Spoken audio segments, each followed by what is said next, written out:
Purple ক্যাপের লড়াইয়ে মুস্তাফিজুর রহমান কোথায়? 89 রানের প্যাকেট হয়ে লজ্জার হার পেয়ে ম্যাচ শেষে উপস্থাপকের করা প্রশ্নের জবাবে একই বলল শুভমান গিল। দর্শক, আইপিএল এর 32তম ম্যাচে গুজরাট টাইটান্স খেলতে নেমেছিল দিল্লি ক্যাপিটালস এর বিপক্ষে।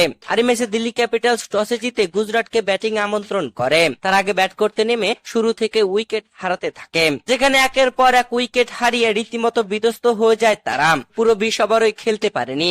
এবারের আইপিএল এর সর্বনিম্ন রান করেছে গুজরাট, যেখানে তারা 17 ওভার 3 বল খেলে 89 রান করেই অল আউট হয়ে যায়। 90 রানের টার্গেটে ব্যাট করতে নেমে দিল্লি ক্যাপিটালস শুরু থেকেই তাণ্ডব ব্যাটিং হাঁকায়, যেখানে তারা জয় তুলে নিয়েছে 8 ওভার 5 বল খেলেই। তবে বেশ কয়েকটি উইকেট হারিয়েছিল তারা।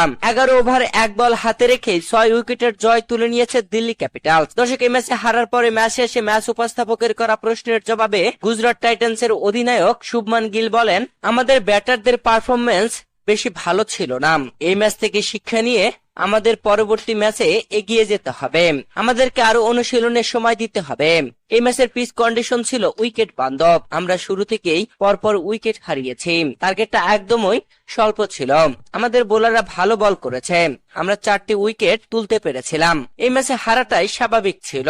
দর্শক, এবারের আইপিএল এ মুস্তাফিজুর রহমান পার্পেল ক্যাপ লড়াইয়ে এখনো 2 নম্বরে অবস্থান করছেন, যেখানে 1 নম্বরে 12 উইকেট নিয়ে পার্পেল ক্যাপ মাথায় পড়েছেন যশবিন্দ্র চাহাল। আর 2 নম্বরে মুস্তাফিজুর রহমানের সাথে 10 উইকেট নিয়ে আছেন জসপ্রীত বুমরাহ। যদিও বুমরাহ একটি ম্যাচ বেশি খেলেছে মুস্তাফিজুর রহমানের থেকে। মুস্তাফিজুর রহমান 5 ম্যাচ খেলে 10 উইকেট নিয়ে রয়েছেন সর্বোচ্চ উইকেট শিকারীর তালিকার 2য় স্থানে।